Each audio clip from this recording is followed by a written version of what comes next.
Chapter 25 की शुरुआत वहीं से होती जहां पिछला चैप्टर खत्म हुआ था। काउंट ब्रोकन ने अपने ऑरा ब्लेड से डेक्स पर अटैक कर दिया था, ये बोलते हुए कि चलो देखते हैं कि तुम इस अटैक को काउंटर कैसे करते हो। और डेक्स उस ऑरा ब्लेड के अटैक को अपनी तरफ आता हुआ देखकर सोचता है आज तो साला काम से गया। और फिर हम देखते हैं कि वह अटैक डेक्स से सीधा जाकर टकरा जाता है और वह धूल उड़ने लगती है। और काउंट ब्रोकन उधर ही देख रहे थे ताकि धूल हटने के बाद ये पता चल सके कि आखिर उस अटैक को डेक्स ने काउंटर कैसे करा। लेकिन काउंट ब्रोकन धूल हटने पर कुछ देख के बहुत ज्यादा हैरान हो जाते हैं। डेक्स ने उस अटैक को अपनी स्वॉर्ड से रोक दिया था। चलो भाई अब डेक्स की शादी होगी, नहीं तो मर जाता तो भाभी को कैसे देख पाते हम। और काउंट ब्रोकन डेक्स को सही सलामत देखकर सोचता है वह फॉर्मलेस स्वॉर्ड वह मेरे से अलग है, लेकिन मुझे यकीन है वह निश्चित रूप से एक ऐसी स्किल है जिसका उपयोग केवल वही कर सकता है जो स्वॉर्ड मास्टर के लेवल तक पहुंच गया हो। और बोलता है कहीं ऐसा तो नहीं कि तुम भी। लेकिन उधर डेक्स को कुछ नोटिफिकेशन दिखाया जाता है जिसमें लिखा था आपने एक ऐसे स्किल का उपयोग किया है जिसके लिए कम से कम 150 लेवल या उससे ऊपर की लेवल की जरूरत थी। आपने फॉर्मलेस ब्लेड और ओरा ब्लेड का उपयोग किया, इसके लिए आपसे एक्स्ट्रा पॉसिबिलिटी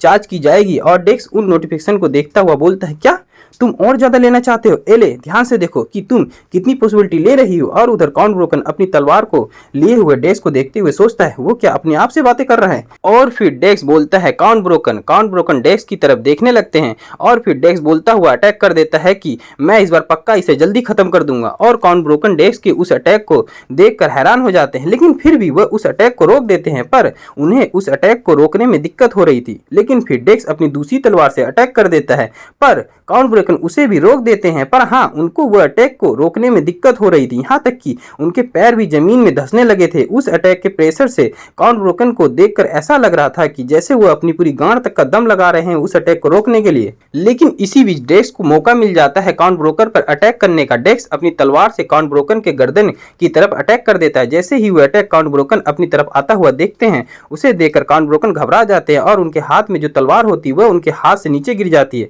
जैसे ही वह तलवार नीचे गिरती है, डेक्स अपने अटैक को वहीं रोक देता है और अटैक नहीं करता और वो मैच ओवर हो जाता है। लेकिन उधर काउंट ब्रोकन बोल रहे थे कि मेरी तो हालत भाई बहुत खराब हो गई थी, मुझे तो उस अटैक को देखने के बाद ऐसा लगा कि आज तो मैं गया, लेकिन भाई मैं जिंदा बच गया भाई। और फिर बहुत सारी नोटिफिकेशन दिखाया जाता है जिसमें लिखा होता है कि आपके द्वारा लिए गए समय और आपके द्वारा किए गए कार्यों के आधार पर कैलकुलेशन शुरू की जा रही है। आपसे 2812 पॉसिबिलिटी काट लिया गया है। आपने एक एक्स्ट्रा ऑर्डिनरी अचीवमेंट हासिल किया है। आपने किसी ऐसे व्यक्ति को वश में कर लिया है जो एक मास्टर लेवल तक पहुंच गया था। आपको एक टाइटल प्राप्त होता है, टाइटल फाइटर ऑफ मिराकल्स।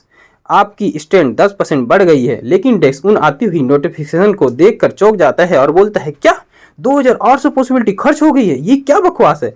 लेकिन तभी डेक्स की हुडी से एले बाहर आती है और बोलती है पिछली बार तुमने वास्तव में ज्यादा शक्ति का उपयोग नहीं किया था, लेकिन इस बार अलग था। यह पहली बार था जब मैंने तुम्हें इतने मजे लेते हुए देखा था। ईमानदारी से कहूं तो तुम्हें कोई शिकायत नहीं होनी चाहिए। और बेचारा डेक्स एले की बात सुनकर अब बोले तो बोले क्या। फिर एले आगे बोलती है लेकिन यह काफी आकर्षक है। आमतौर पर स्वर्ग की शक्ति का पूरी तरह से उपयोग करना असंभव होता है, भले ही उसे बुलाया गया हो। क्या तुमने पहले कभी तलवार से ट्रेनिंग ली है? एले की बात सुनकर डेक्स बोलता है तलवार से? खैर मैंने एक और जगह पर उनसे खिलवाड़ किया था। डेक्स की बात सुनकर एले चौंक कर बोलती है एक और जगह पे?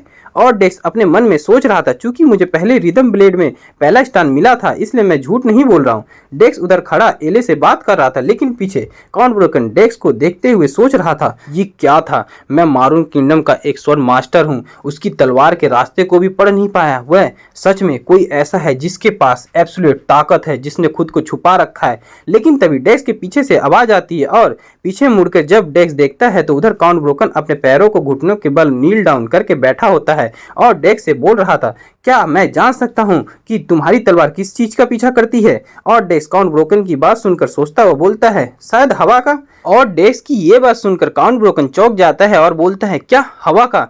और फिर हमें कुछ बताया जाता है कि हवा की शक्ति जो किसी से भी तेज है, किसी भी चीज से ज्यादा स्वतंत्र और तेज है। और फिर काउंट ब्रोकन ये सुनकर फिर सोचते हुए बोलते हैं अगर मैं भी उस जैसी किसी चीज के करीब जा पाता तो। और फिर काउंट ब्रोकन ये सुनने के बाद वह अपनी तलवार लेकर प्रैक्टिस करने शुरू कर देते हैं। और उनको प्रैक्टिस करते हुए देखकर डीमन किंग डेक्स से पूछता है मास्टर ये अकेला आधी रात में अचानक एक्सरसाइज क्यों कर रहा है? डेक्स बोलता है मुझे क्या पता ये बुढ़ापे में क्यों पगला गया है। उसके बाद हमारा सीन चेंज हो जाता है और हमें एक रूम का सीन दिखाया जाता है जहां पर काउंट ब्रोकन अपने सर को झुकाए हुए बोल रहे थे, मैं अपनी पिछली रूडनेस के लिए माफी चाहता हूं। ये स्थिति मेरी अज्ञानता के कारण हुई थी। कृपया इस मूर्ख बूढ़े आदमी को अपने बड़े दिल से माफ कर दीजिए सर।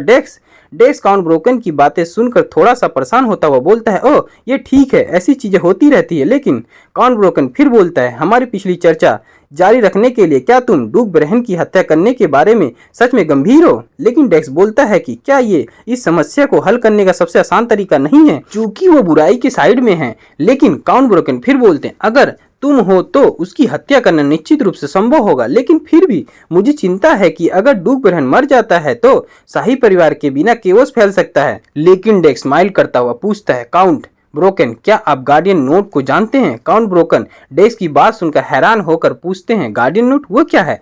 फिर डेक्स काउंट ब्रोकन को कुछ बताते हैं कि एक विस्तृत और जटिल गार्ड जिसे सुलझाया नहीं जा सकता, इसे खोलने का सबसे आसान तरीका क्या है? क्या आप सोच सकते हैं? काउंट ब्रोकन डेक्स की बात सुनकर थोड़ा परेशान लग रहे थे और फिर बोलते हैं, मुझे शायद यकीन नहीं है। लेकिन डेक्स बोलता है, वह है बस उसे काट देना। भले ही तुम इसे सुलझाने की कोशिश करो, जो चीज नहीं सुलझ सकती वह नहीं सुलझेगी। इसे सबसे आसान है, इसे बस काट देना और जहां तक बाद में क्या होगा। फिर डेक्स हंसता हुआ बोलता है, क्या ये खुद ही किसी तरीके से ठीक नहीं हो जाएगा? और डेक्स की ये बात सुनकर काउंट ब्रोकन हैरान होते हुए सोचते हैं, ये कितना गैर जिम्मेदार है। लेकिन मारून किंगडम इंपीरियल फैमिली के भीतर की सभी समस्याओं के बारे में इतनी आसानी से बात करने वाला वो निश्चित रूप से वो अकेला ही है। उसके पास इससे बेहतर हल नहीं है। और फिर वह डेक्स से बोलता है, अगर तुम यही चाहते हो तो हम यही करेंगे। और अपने मन में सोच रहा था कि एडवेंचर डेक्स ये सिर्फ उसके तलवार का ऑरा नहीं है, उसके अंदर के दुनिया का सबसे भयानक आदमी है। और तभी कुछ नोटिफिकेशन आने लगती जिसमें लिखा होता है, तुमने मारून किंगडम को बदलने में मुख्य भूमिका निभाने की दिशा में सफल कदम उठाया है। मिशन को अपडेट किया जा रहा है, एक नया सब क्वेस्ट सामने आया है। और उसके बाद डेक्स को एक नया मिशन मिलता है जिसमें लिखा होता है, वह तो ये जो डेक्स को पहले मिशन इधर आने से पहले मिला था ये वही है, बस इसमें एक और मिशन ऐड कर दिया गया है, वह है असैसिनेट डूक ब्रहन। बस अगर आपको पढ़ना है तो वीडियो को पोस्ट करके पढ़ लीजिएगा। और डेक्स उस मिशन को देखकर थोड़ा परेशान होता हुआ बोलता है, कहीं से भी सब क्वेस्ट आ गया है। मुझे लगता है कि सिस्टम वास्तव में ये सुनिश्चित करना चाहता है कि मैं डूक ब्रहन को मार दूं, है ना?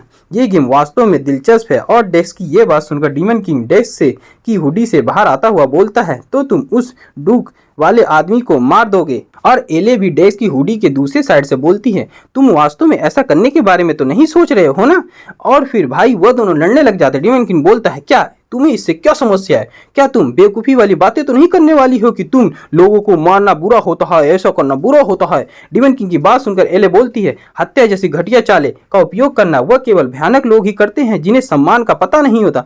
हमें फेयरली उन्हें डुएल के लिए अनुरोध करना चाहिए और उसका न्याय करना चाहिए। डेक्स एले की बात सुनने के बाद थोड़ा परेशान होता हुआ बोलता है, तो मेरे लिए उसे मारना ठीक है, लेकिन तुम चाहती हो कि मैं ऐसा करने से पहले उसे सूचित करूं? एले बोलती, हाँ, तुम्हें कम से कम 3 दिन का नोटिस देना चाहिए कि वह क्लोसियम में लड़े, या कम से कम उसे एक एसेसिनेशन नोटिस भेजो ताकि उसे कम से कम मौत की तैयारी करने के लिए कुछ दिन मिल सके। यह करने के लिए सही तरीका है। डीमन किंग उसकी बात सुनकर अजीब सा मुंह बनाता हुआ बोलता है, वह बिल्कुल पागलपन है, मैं जानता था कि तुम पागल हो। और फिर वह दोनों बकवास करने लग जाते हैं। हाँ, मैं एक भयानक राक्षस की बात नहीं सुनना चाहती, तुम क्या बकवास कर रही हो? लेकिन डेक्स उनकी बातें सुनकर बोलता है, मेरा अभी डूक ब्रहन को तुरंत मारने का कोई इरादा नहीं है। और वह दोनों डेक्स की बात सुनकर अपनी लड़ाई रोक देते हैं और डेक्स की तरफ देखते हुए बोलते हैं। डीमन किंग बोलता, क्या?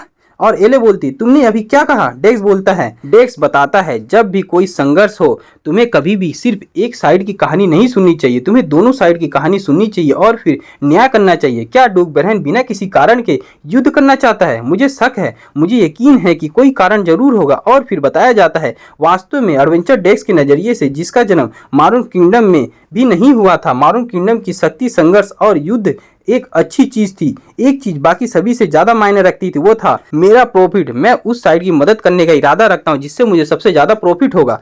कोई शिकायत नहीं होनी चाहिए तुम दोनों को। और भाई डीमन किंग और एले दोनों ही डेक्स की बात सुनकर हैरान थे। लेकिन डीमन किंग बोलता है, तुम तो सच में। लेकिन एले बोलती है, ये सही नहीं है, प्रोमिस को निभाना चाहिए, तुम्हें डूक ब्रहन को तुरंत मार देना चाहिए।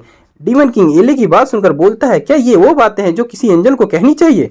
उसके बाद हमें बताया जाता है कि पूर्ण आत्मकेंद्रिता एक बड़े मुनाफे की खातिर वादे जैसे कोई भी चीज को कभी भी फेंका जा सकता है, इसका मतलब है एडवेंचर डेस्क होना। और भाई लोगों, ये चैप्टर इधर खत्म हो जाता है। अब बाय गाइस, फिर मिलेंगे नेक्स्ट चैप्टर में।